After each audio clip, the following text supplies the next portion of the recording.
Sans plus attendre, je vais vous présenter ces merveilleuses personnes, toutes aussi merveilleuses les unes que les autres, devant moi.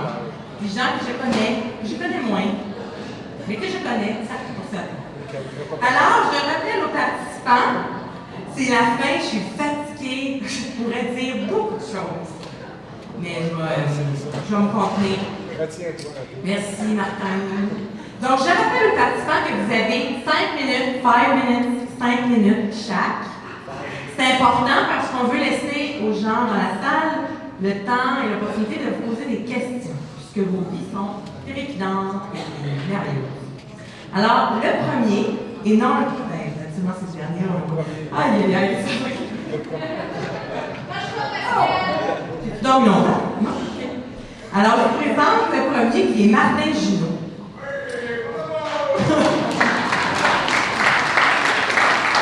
Et Martin, donc Martin, je ne sais pas écrit, mais là, je vais à l'inspiration du moment, est à tête Charcot Maritou. C'est tout ce que je voulais dire. Excuse. C'est à toi, Martin. Quoi? Non, mais c'est bien parti. Écoutez, bonjour. Moi, c'est Martin Junot. Bon, Pascal va dire mon âge, je vais le dire quand même. J'ai 46 ans. Ça a l'air vieux, là, mais c'est vrai. Rester autonome pour moi, j'étais un peu curieux, j'étais un peu comme ça. J'ai été chercher la définition d'autonomie. Puis c'est agir avec indépendance. Donc, finalement, rester autonome, c'est faire ce qu'on veut, faire ce qu'on a le goût de faire. Puis moi, ce qui me permet de faire ça, c'est là où j'habite, en premier lieu, qui est un espace de vie, j'appelle ça un milieu de vie. C'est un appartement qui s'appelle les espaces Bellechasse. Et puis on a des services à domicile sur place toute la journée pour faire ce qu'on appelle des tâches importantes. Donc, me lever, m'habiller, me laver, puis être sûr que je sois présentement. Pour ce qui est du reste, ça relève de moi. Je fais beaucoup pour rester autonome, quoi. Pour moi, c'est important de rester actif et rester présent dans une société à laquelle j'appartiens encore. Donc, je fais beaucoup de représentations pour les personnes qui ont des limitations fonctionnelles. Donc, je fais beaucoup de bénévolat, puisqu'il n'y a pas de compagnie qui veut me payer pour travailler. Je donne mon temps gratuitement et avec beaucoup de plaisir. Je donne beaucoup mon temps aussi à Stéphie Musculaire Canada. Donc, ça veut dire que Pascal est obligé de m'endurer plusieurs heures par semaine. Oh oui! Ça veut dire aussi être autonome ou garder son autonomie. Ça veut dire que si à un moment donné, je veux retourner faire des études, à cause des services que je reçois, puis à cause de mon caractère plutôt entêté, je peux le faire. Il y a des moyens qui sont là. Et puis ça a l'air, bon, j'ai pas de force ni dans les bras ni dans les jambes. Donc pour me gratter le nez, ça prend faut que je fasse un appel d'offres. C'est essentiellement ça. Ça peut être long. Ça peut être long. Donc, juste pour dire, il y a de la technologie qui existe. L'ordinateur, j'ai des logiciels de reconnaissance vocale, une souris main libre, j'ai aussi le bâton vocal, il y a des téléphones intelligents qui existent.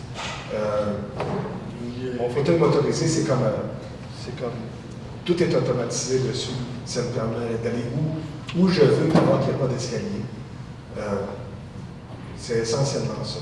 Puis tant que je suis capable de faire, tant que je suis capable tant que je suis libre de faire ce que je veux faire, non sans difficulté, mais on sait qu'il n'y a jamais rien de facile dans la vie, qu'on soit avec handicap ou non, je reste autonome, donc je reste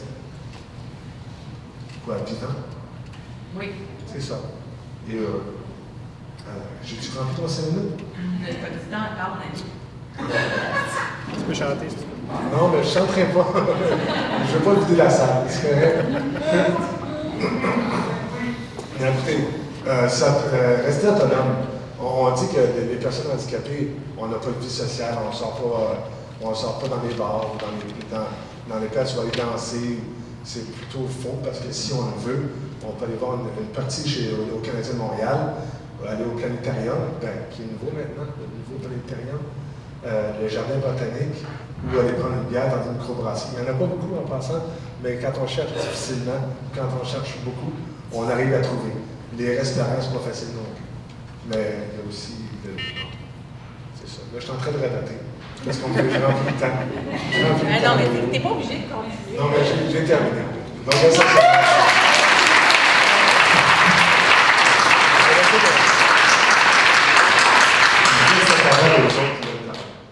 Merci, Martin. Gardez vos questions. Si on les pose l'un après l'autre, ça va être difficile. On va, à la fin, on va ouvrir la période de questions. Vous poserez la question à qui vous le voulez. Alors, la deuxième personne que je vais vous présenter, c'est Pierre-Alexandre Fortin. Alors, Pierre-Alexandre qui est ici. Voilà. Donc, Pierre-Alexandre est atteint de la dystrophie musculaire d'Emery-Dreyfus. Alors, Pierre, à toi la parole. Oui, à moi la parole. Bonjour. Pierre-Alexandre Fortin. Bon, moi aussi, moi, mon âge, on part là-dessus. J'ai 23 ans, bientôt 24. Je vais vous parler de l'autonomie. Selon moi, je pense que ça va aller dans une autre direction un petit peu. Martin parlait beaucoup de toutes les avancées technologiques, tout ce que les autres aussi peuvent faire pour nous. Moi, je pense que l'autonomie, ça part beaucoup de la tête. Si, par exemple, dans le cas d'une personne handicapée ou les déficiences physiques empêchent, disons, l'autonomie ou plutôt l'indépendance, disons, en première vue, me voir aller, ou en fait, pas me voir aller puis se faire une idée de qu'est-ce que c'est mon indépendance, puis après ça, me voir aller dans mon milieu de vie, tout ce que je fais, je pense que ça fait une différence. Puis oui, c'est mon fauteuil, oui, c'est les gens qui me supportent autour de moi, mais ça part beaucoup d'un désir d'être indépendant. Puis si tu penses vraiment fort comme ça, si tu bases toute ta vie sur le fait que l'indépendance est primordiale et c'est central, après ça, tu trouves le fauteuil, tu trouves les gens, tu trouves ce qui peut t'aider à être autonome. Je pense que si tu n'as pas ça, si tu ne pars pas du fait de vraiment vouloir être indépendant, puis c'est vrai que c'est pas évident des fois peut-être dans la société justement, si tu cherches un restaurant comme Martin disait, il faut que tu cherches comme il faut, puis c'est pas le premier, c'est pas le deuxième, mais c'est le troisième. Quand tu l'as trouvé, tu vas tout le temps, puis tu harcèles peut-être les serveuses. Non, mais c'est juste pour vous dire, je vais vous donner un exemple. Moi, je travaille à la Banque nationale. Avant de travailler, avant de penser que je pourrais un jour travailler, fallait que j'évalue un peu c'était quoi pour mon indépendance. Travailler, c'est-tu bon pour mon indépendance? J'y ai pensé longtemps, j'ai fini par me rendre compte que oui, puis maintenant que je le fais depuis 4 ans, c'est sûr et certain que je ne reviendrai pas en arrière. Puis je pense que ça fait comme un peu une boucle. Je parlais il faut penser autonomie, il faut penser vouloir l'indépendance. Ensuite de ça, tu regardes mon travail, qu'est-ce que ça va me prendre. Dans mon cas, ça prend des toilettes adaptées, ça prend un bureau adapté, ça prend toutes sortes de trucs comme ça. Une fois que ça s'est mis en place et que tu travailles, mais c'est comme ça nourrit ton besoin et ton envie d'indépendance. Parce que là, je travaille, je fais des choses à moi, je me ramasse de l'argent qui me permettent d'être indépendant aussi monétairement puis de faire toutes les autres choses que je veux. Donc ça, c'est un plus. C'est de l'autonomie. C'est de l'autonomie, comment je dirais, pas par procuration, là, mais c'est vraiment juste un moyen pour te permettre de faire ta vie au jour le jour puis de vraiment faire ce que tu veux. Puis ça ne veut pas dire que travailler, c'est nécessairement ça qui va te. C'est pas nécessairement un facteur pour ton indépendance, si tu ne veux pas que ça le soit.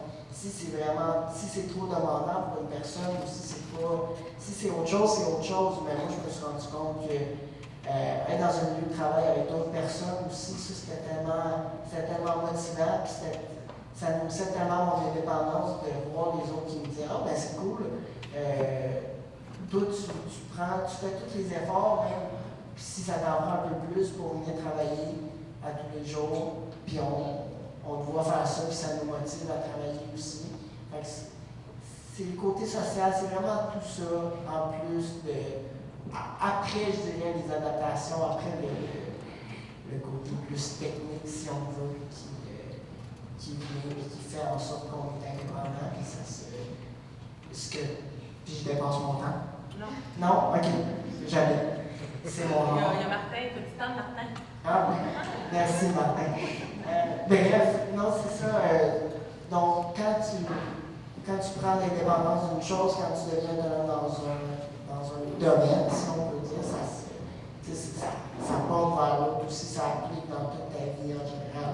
Puis c'est une bonne influence, je pense, quand on a vraiment le désir d'être indépendant et qu'on fait les efforts et qu'on voit les résultats de ça, c'est très motivant. C'est merveilleux.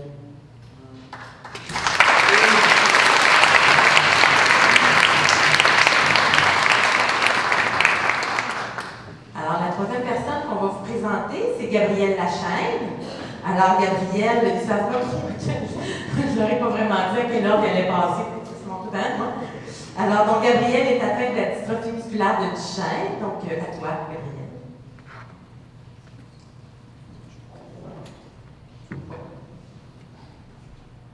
Bonjour, c'est Gabrielle Lachaine. Bon, pour mon âge, j'en parle aussi, j'ai 22 ans. C'est ça, je suis atteint de la dystrophie musculaire de Duchenne, comme on vient de le mentionner. C'est ça, aujourd'hui, on est là pour parler de l'autonomie que les personnes en mobilité handicapées peuvent avoir. Bon, c'est ça, l'autonomie, comme tout le monde en a parlé, est réalisable. C'est ça. Bon, c'est ça, on est ici pour parler de la même affaire. Bon, moi, je vais vous parler des objectifs que je m'étais mis pour être autonome. Ben, moi, mes objectifs, je m'en ai pas vraiment mis, j'ai tout le temps pris, mettons, ma vie comme quoi, que arriver à m'y les affaires, c'était possible. J'ai été à l'école régulière, toute primaire, secondaire. C'est sûr que ça n'a pas toujours été facile, mais dans les écoles, il y a moyen, quand tu rencontres le personnel des écoles, les directeurs, d'adapter tes besoins. Moi, je me dis, à l'école, pour arriver à tes buts et tes réussites. C'est ça. Donc, je dis que l'école, ça m'a été important. Autant au point de vue pour l'apprentissage, mais au point de vue social. Ça m'a permis, c'est là que j'ai fait une vie sociale, j'ai fait des amis. C'est ça qu'encore aujourd'hui je vois. On fait des rencontres au moins, sans rester en cabané, comme on dit. C'est ça, là, on va aller au restaurant, il y a des cinémas, il faut avoir des matchs de hockey. C'est ça, c'est très important. Avec ça, moi j'ai été diplômé de secondaire en juin 2009. C'est ça. Par la suite, j'ai été au cégep une session en gestion de commerce. J'ai terminé après ça avec ça parce que je n'étais pas tout à fait ce que je voulais faire. Je l'ai discuté avec mes parents pour en venir à dire que aujourd'hui, j'ai parti ma propre entreprise qui s'appelle Fusion Performance. Ça fait maintenant 4 ans que c'est ça, je l'ai fait marcher. C'est toujours en pleine expansion. Mais ça pour amener que c'est pas parce qu'on est différent qu'on ne peut pas faire nos buts. On ne peut pas travailler. Tout le monde est capable de faire quelque chose. L'entreprise, elle, c'est ça, c'est pour. C'est Fusion Performance que ça s'appelle. On fait de l'esthétique automobile et de la restauration de voitures antiques. C'est ça, moi, j'ai parti ce domaine-là parce que mes parents ont leur propre garage de 20 ans. Depuis que je suis tout petit, j'ai tout le temps dit j'ai l'occasion de travailler avec eux. Fait qu'on a parti ça, c'est ça, la vente de pièces que moi je fais. Tout ce qui est, mettons, ordinateur, informatique, site internet, faire les ventes, les factures. Fait que j'ai quand même trouvé, oui, je suis pas capable de faire de la mécanique, mais j'ai quand même trouvé une place dans l'entreprise. J'avais amené, si jamais il y en a qui voulaient voir, il y a la revue Vite Passion qui avait fait justement un reportage sur moi et les entreprises. Si jamais il y en a qui veulent voir. Et j'ai aussi passé dans la revue Adrénaline à l'automne 2000. C'est ça, avec ça, moi, c'est ça. J'ai comme philosophie que la différence n'arrête pas pour ça. tout le monde a le droit à ses rêves, voilà la preuve. C'est pas parce qu'on est différent qu'on n'est pas capable de les faire. C'est ça. C'est ça, puis là, c'est pas mal ce qu'il y en a. Il y en a dit. Pardon, c'est vrai, les questions, elle a dit. Et c'est la.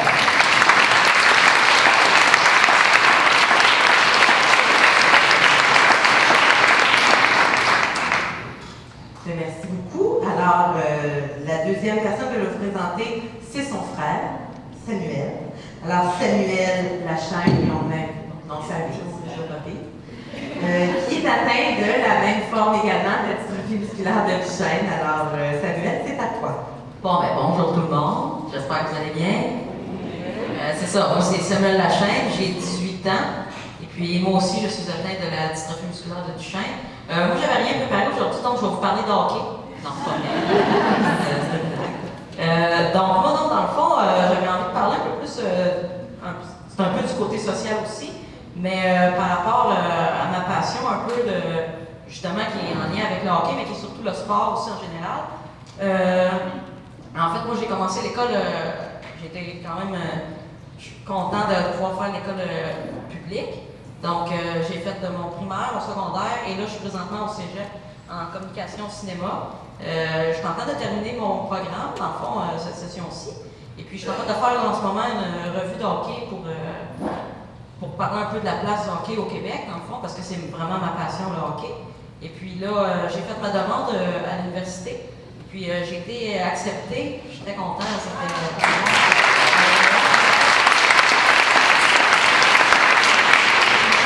En communication, relations humaines, puis là je suis en attente aussi de mon acceptation peut-être en communication journaliste, qui est vraiment la journaliste que je veux faire plus tard. Dans le commentateur sportif, en fait. C'est vraiment ça mon rêve. Depuis que j'ai 5 ans et même moins, que je rêve à ça, je pense rien qu'à ça. Mes parents me diront à la même affaire. Je pense qu'ils sont même tannés de voir un peu la télé ABS tout le temps allumée. Ça, c'est un autre affaire, on en parlera pas. Et puis, dans le fond, moi, ce que j'avais envie de dire, c'est que c'est important d'avoir une passion dans la vie. Même si on a des difficultés, tout le monde, peu importe les difficultés qu'on a, on peut tous avoir une passion pour quelque chose qu'on aime. Et puis, dans le fond, si on a envie vraiment de faire quelque chose avec ça, que ce soit moi, par exemple, que devenir commentateur sportif ou peu importe ce que tu as envie de faire, il faut croire en ses rêves, il faut croire en ce qu'on a envie de faire. Parce que je pense que si on n'a pas de passion, si on croit en rien de ce qu'on a envie de faire, on n'aura jamais autant de plaisir à faire ce qu'on fait. Donc moi, je pense que c'est ça qui est vraiment important. Et puis avec ça, je pense que tout le monde peut être heureux de sa façon quand même, malgré ce qu'on peut avoir. Donc c'est pas mal ce que j'avais à dire.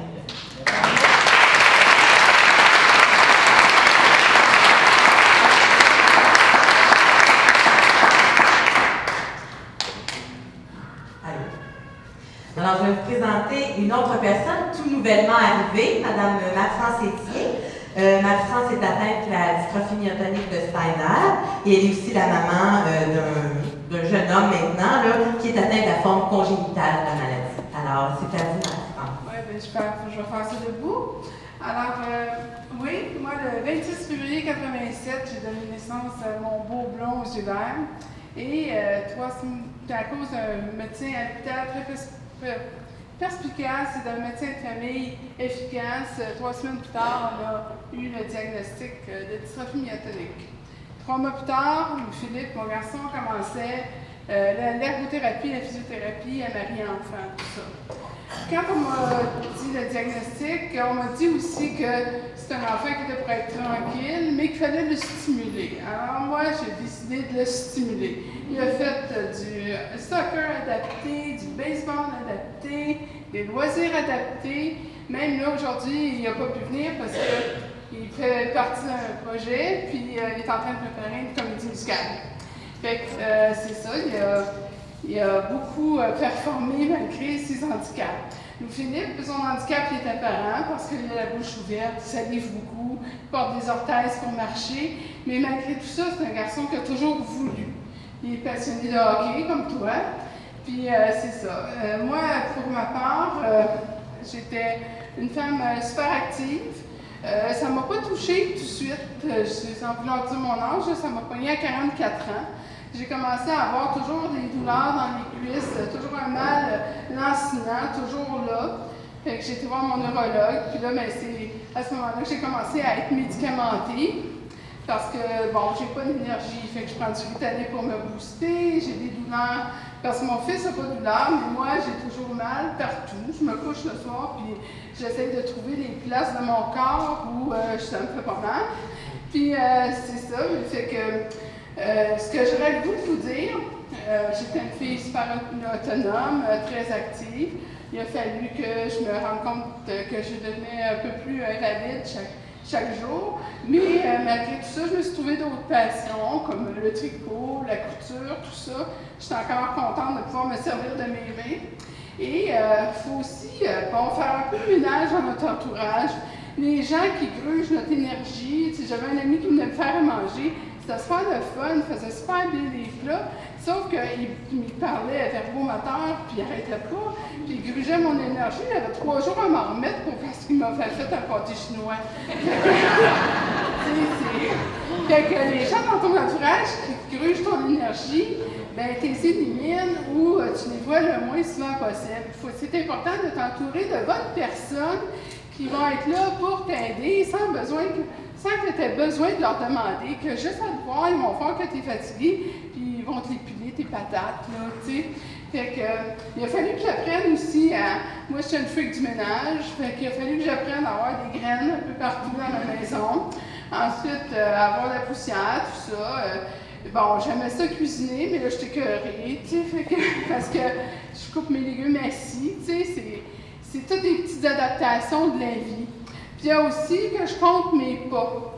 Je ne sais pas s'il y en a qui restent à Repentigny dans le coin, là, mais ils ont construit un super bel hôpital, hein?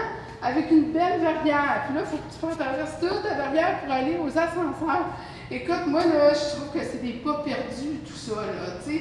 Si je veux magasiner, parce que là, j'ai pas de fauteuil roulant électrique, fait que j'ai power bras, mais j'ai pas de bras. Fait que là, je suis confinée à demander à mon merveilleux mari de me rouler partout. Puis avant, tu sortais avec un pétard, là, maintenant, tu avec un pétard mouillé, là. Fait que là, finalement, je suis comme un peu dépendante pour pouvoir faire mes sorties, mais si, mettons, je décide d'aller magasiner, je rentre dans le centre d'achat, proche de la boutique où je vais à la boutique puis je reviens. Il faut que j'apprenne voyons, comment dire, en tout cas, préserver mon énergie puis choisir mes... J'essaie de faire pas plus qu'une activité par jour, parce que si, mettons, je décide de faire mon lavage, je fais tout mon lavage, mais là, j'en ai pour 3 jours à me remettre. Je fais un petit lavage par jour, tout ça, c'est préserver mon énergie le plus possible. Puis choisir mes batailles aussi, parce que je suis une fille super engagée, pas peur de parler, tout ça. Fait qu'avant, je me battais contre tout, puis rien, mais là, maintenant, la seule bataille que j'ai gagnée, c'est contre les services sociaux qui avaient coupé les services à mon fils. T'sais. De 3 lavages de cheveux, ils sont partis à 1. Fait que là, ben, je me suis même pris au protecteur du citoyen puis j'ai gagné ma cause. Fait que c'est ça. Fait que il faut apprendre à vivre un jour à la fois, puis de s'adapter à toutes les situations. Puis quand t'es pas capable, ben t'es pas capable. Puis tu le dis. Fait que c'est ça, mon expérience.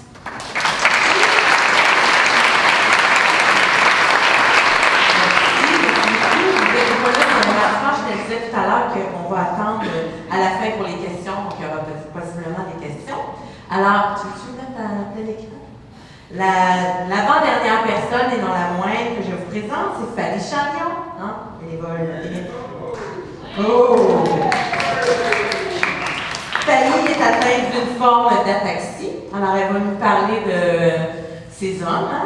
C'est la chanceuse, toi? Elle va nous parler d'elle et de ses hommes. Ça sera pas long maintenant. Alors, c'est ça, ma femme me dit pas de niaiserie.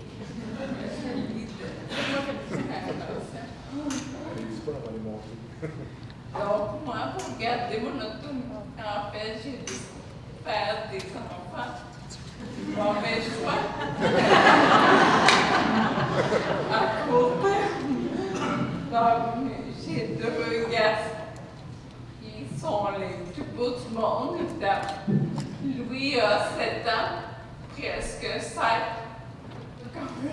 parce qu'il est quasiment ado.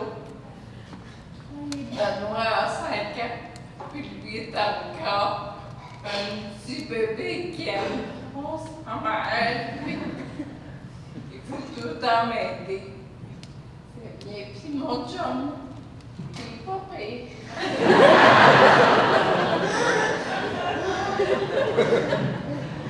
Mon chum m'aide beaucoup pour regarder l'autonomie parce que vous allez voir, il est pas mal, il travaille beaucoup de ses mains, puis il fait toutes sortes d'adaptations chez nous. C'est bien pratique. On me disait, Fanny, tu te dis quand tu veux. Hein? Tu me dis, genre, prochaine à cette Oui, prochaine. C'est ça. Ah oui. Arrête ça là.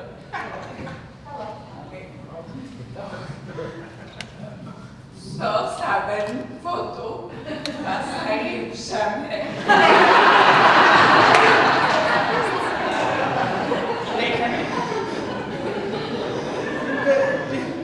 Il m'aide à ramasser des affaires, comme par exemple ce matin, quand je suis arrivée au partir, mon autre garçon me laissait les bottes traîner dans l'entrée. Benoît les a serrées. La vaisselle, jamais. Mais ça le valorise beaucoup quand il a fait. Il dit, tu sais, maman, faut t'aider parce qu'il faut toujours aider les personnes handicapées. Mais ce qui m'aide plus, en fait, c'est si on va à l'autre photo, c'est que j'ai adapté pas mal la maison.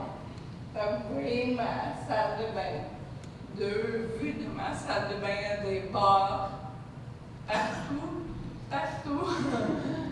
Le lavabo, il y a 2 places pour le fauteuil en dessous, donc la salle de bain. Passe à l'autre. Avec un poteau de danseur. Il est fatigué, là. Il est fatigué. J'ai l'ascenseur, j'ai un bungalow, mais les chambres des enfants sont en bas. Fait qu'il y a un ascenseur pour descendre en bas. Puis on a tous enfants que mon mari ne peut pas comment ça marche. Fait que c'est juste moi qui peux l'utiliser. Ça va. Puis que j'ai mis comme parking, c'est mon chum qui m'a fait ça. Une station de recharge pour mon fauteuil roulant autorisé. Fait qu'il m'a tout patenté ça pour le soir. C'est cute avec le petit tapis. Tout donc, c'est comme ça que, en fait, si on adapte à la maison, la cuisine, j'ai fait la demande de programme d'adaptation de domicile, donc la cuisine va être adaptée d'ici. 5 ans. Ils m'ont dit que c'était pas trop long, L'appel d'offres est en train d'être poussé comme ça. Ouais, ça. Ouais. Fait que c'est ça.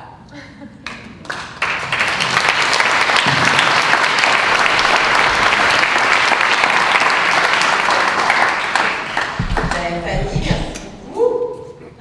Alors, le dernier, et non le moindre, hein, tout à l'heure c'était le premier, non le moindre, c'est le dernier, non le moindre.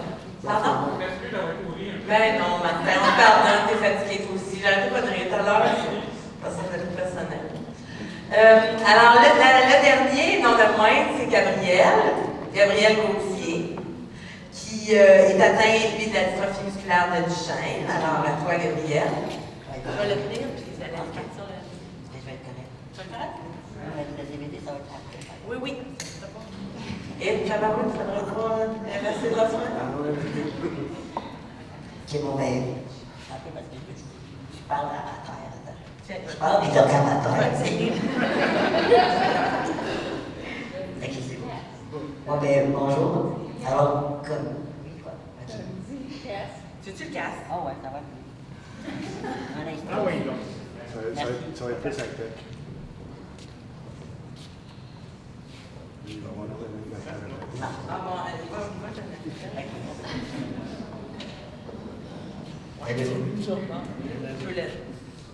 Allô, Houston. Bon, ok. Aujourd'hui, moi, je vais vous dire qu'est-ce que c'est l'autonomie pour moi. Puis après ça, je vais vous présenter une petite vidéo que j'ai réalisée. Puis cette vidéo-là, elle va vous donner plus de détails sur moi, sur ma personne. Ouais. Pour moi, être autonome, c'est d'être capable de réaliser mes projets, mes idées. C'est ça. C'est de pouvoir être créatif. C'est de pouvoir avoir mes propres opinions. Mais aussi, c'est d'être capable de demander de l'aide aux gens autour de moi. Ça, c'est facile à dire comme ça, c'est sûr, mais je dois vous avouer que demander de l'aide aux gens autour de moi, c'est ma plus grande difficulté. Parce que des fois, je trouve ça compliqué de tout expliquer qu'est-ce que je veux exactement aux personnes. Mais, c'est ça. C'est pas mal ça. Oui. Puis je suis capable de me faire comprendre parce que j'ai été capable de réaliser la vidéo qui va suivre. Alors, je vous souhaite un bon visionnement. Merci.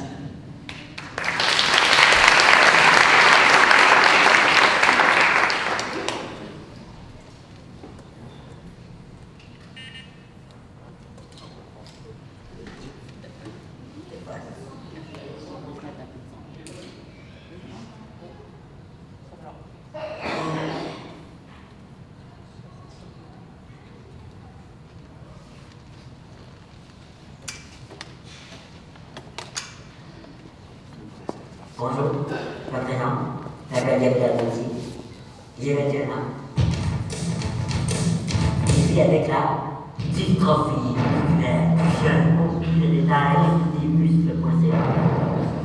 Donc, je déplace en stationnement électrique.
En ascenseur.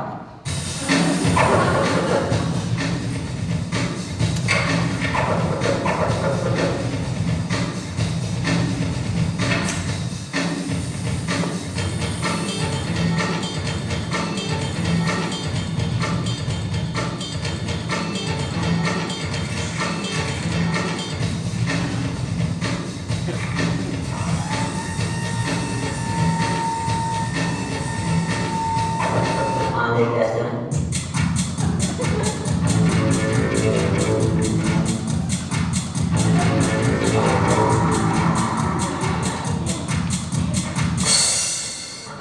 Adapté.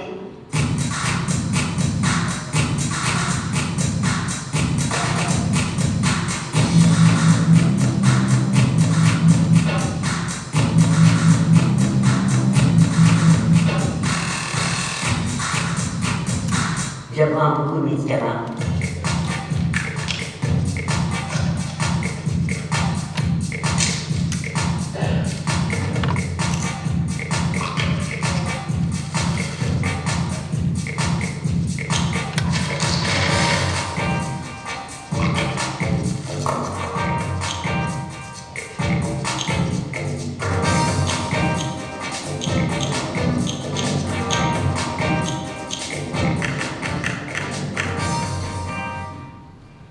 Et je porte un biparplatine pour mieux respirer.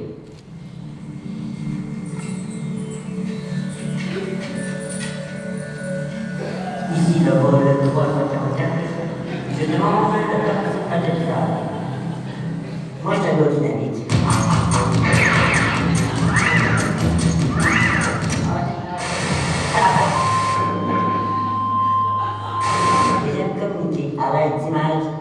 de son. Alors j'ai créé James Film. Je réalise mes petits clips vidéo à l'aide de ma caméra amateur que je peux manipuler malgré mon handicap. Je me suis aussi acheté une caméra GoPro que je mets sur ma tête. Parfois, je demande aux gens autour de moi pour prendre des prises de vue qu'ils seraient capables de prendre. Alors moi je m'accepte, puis je m'adapte. Que j'ai un handicap ou pas, ça ne change pas que j'ai une vie à vivre comme tout le monde. Pour moi, être différent, eh bien, c'est normal.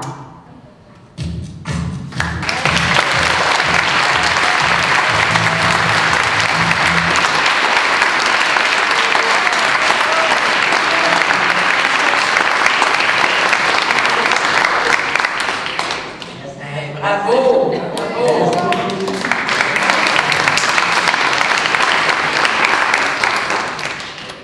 Ben, écoutez, on a fait le tour. Elles sont pas magnifiques et merveilleuses, je vous l'avais dit, je n'ai pas menti. Est-ce qu'il y en a qui ont des questions pour un ou l'autre de nos panélistes? Ça va être général. Tu vois pas, Martin, que une question? J'y crois pas. Il y a quelqu'un qui savez-vous qu'il est très difficile d'avoir des subventions du gouvernement pour arrêter sa maison toute pour facile? Ouais, c'est pas facile. Saviez-vous qu'il est très très difficile d'avoir des subventions pour un programme pour faire adapter sa maison? Il a fallu que je fasse des levées de fonds pour adapter ma salle de bain. Non, il n'a pas fallu ça, il nous donne des subventions, c'est ça qu'il y a de l'attente. Mais on devrait avoir des subventions. Mais le montant est limité à 16 000. Oui, c'est limité, mais il faut s'arranger avec ce qu'il donne.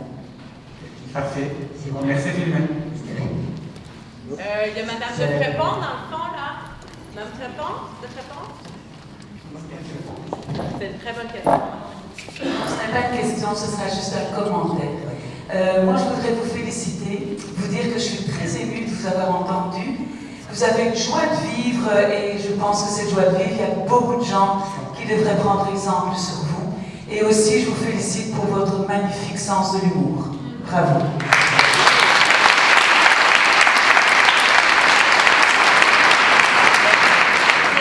Si vous voulez faire un commentaire, répondre quelque chose, on va vous passer le micro.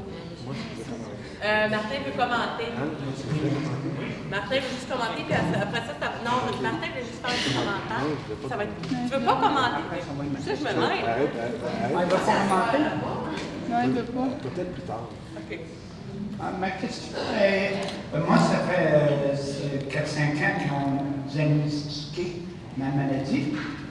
J'étais dans travailleur autonome, je suis un artiste. Et ça a fait comme faire prendre un débat parce que le monde dit, ben, moi je veux pousser la machine pareil. Et le monde dit, ben, il faut que tu acceptes ta maladie, il faut que tu prennes ta retraite avant ton temps. Puis, ben, à un moment donné, ben, un découragement. Et bon, je gère ma maladie, je commence à être géré. Et mon but, c'est de reprendre mon projet et d'avoir des supports pour arriver à faire démarrer mon projet.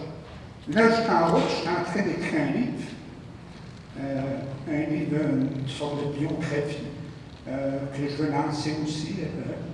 Puis je voudrais, mon but c'est de tourner mon domaine artistique sur le domaine conférencier, sur la motivation, le courage d'un artiste.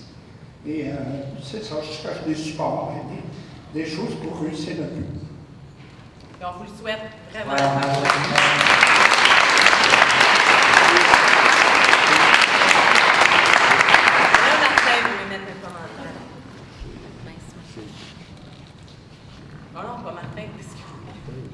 Merci de retour déjà. Non, moi je voudrais juste souligner en même temps le support des parents. Je voudrais remercier, je pense que c'est pour tous les parents, là, pas seulement les miens, là, mais j'aimerais ça remercier les parents pour les plus jeunes, d'être là pour leurs enfants qui ont des difficultés à vivre, qui sont toujours là pour appuyer, puis soutirer le meilleur de nous-mêmes, à nous pousser à continuer. Donc moi je suis vraiment contents de voir que des parents sont capables de vouloir que leurs enfants réussissent malgré qu'ils ont une difficulté et qu'ils veulent que leur rêve soit réalisé. Moi, je tiens vraiment à souligner ça beaucoup.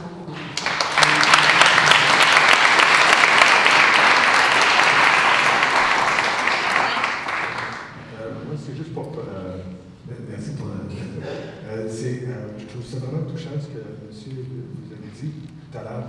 Il ne faut jamais oublier que les gens qui sont artistes ou les gens qui sont devenus dépendants de machines électriques et tout ça, ont été quelque chose avant ça. Certains ont été ingénieurs, d'autres ont été administrateurs, d'autres ont été artistes.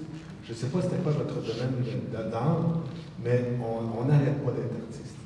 Puis moi, ce que je vous dirais, c'est difficile des fois de se lever le matin et de dire « je vais le faire, mais ça vaut la peine ». Puis même si vous n'arrivez jamais, je ne veux pas vous dire ça, ça va peut-être arriver, mais on sait bien que le domaine de l'édition, de la publication, c'est pas quelque chose de garanti. Mais lâchez pas. Même si vous avez un refus, faites-en un autre, modifiez-le. À un moment donné, ça va arriver. Et juste la satisfaction, des fois, d'avoir accompli quelque chose qui a été publié ou non, ça fait du bien pour l'ego. Parce que si on reste juste assis dans notre fauteuil, on ne fait rien. Puis si on ne fait rien, c'est dur à dire, mais on ne sert à rien. Puis on n'est pas fait pour ça. Ben, en tout cas, pas moi, puis d'après ce que j'ai remarqué, personne ici à la table, puis rares sont ceux ici dans la salle qui sont prêts à s'asseoir, puis juste regarder la télévision ou la vie passer. À un moment donné, ça devient plus fatigant. C'est que si vous avez un projet, une idée, un rêve, des fois c'est plus difficile parce que bon, on dit qu'on manque d'énergie. Des fois on manque de temps. Mais regarde, il faut juste se fixer un but, puis l'atteindre. Et avec les témoignages que j'ai vus aujourd'hui, ça me motive et ça me donne, avec les témoignages que j'ai vus aujourd'hui, ça me motive et ça me donne aussi l'objectif que j'avais raison, malgré qu'il y en ait dit, il faut que tu prennes ta retraite, il faut que tu acceptes que ta maladie, il faut que tu acceptes ci. Là, ça me donne raison à qu'est-ce que je vise. Ça me donne l'appui. Parce que un travail, des fois, un travail peut peut-être se lâcher, mais une passion, ça fait partie de notre sang, ça fait partie de notre corps. Une passion ne peut pas se mettre de côté.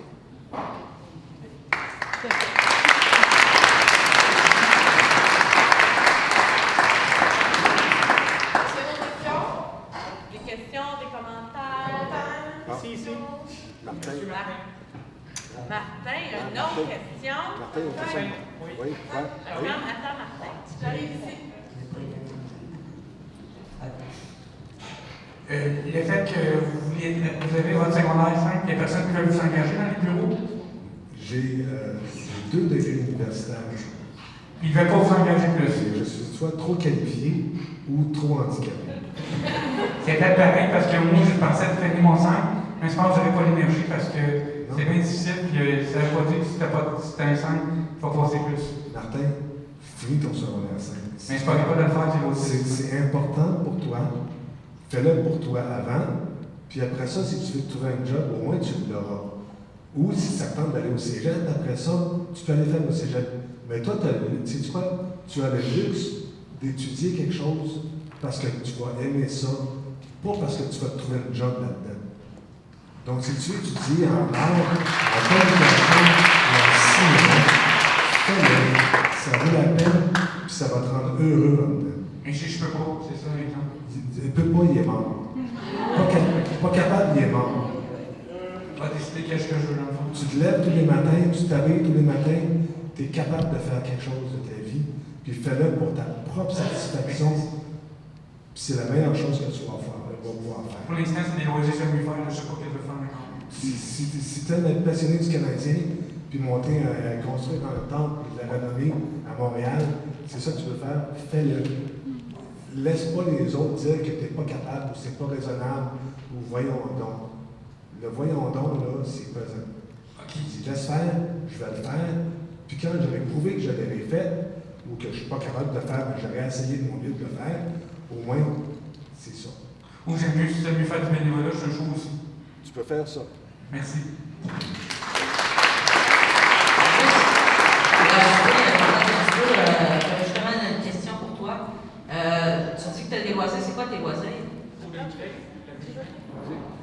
cours de musique, de l'amusement.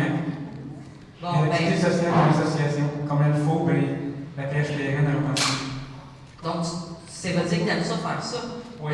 Moi, dans mon cas, ça a été le sport que j'ai aimé. Donc, depuis que je suis née, je me suis levée à tous les matins, malgré les difficultés, que je savais que moi, dans ma vie, j'avais envie d'être commentateur sportif. Donc, à tous les jours, je me suis levée pour ça.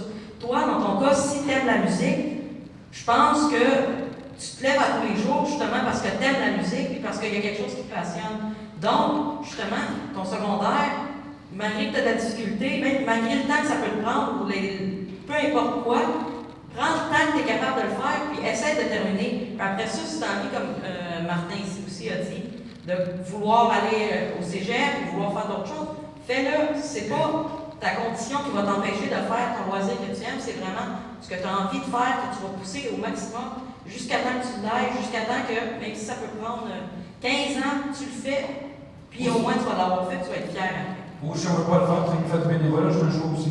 Ça peut être aussi. Je pense que c'est la musique, le bénévolat, je pense. Ça peut être bon, en autant que tu as quelque chose que tu aimes et que tu te lèves après le matin, puis tu aimes ça. Merci.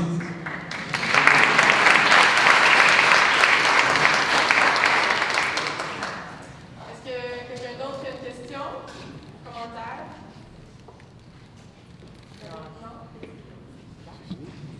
Ben merci, je pense qu'il mérite encore une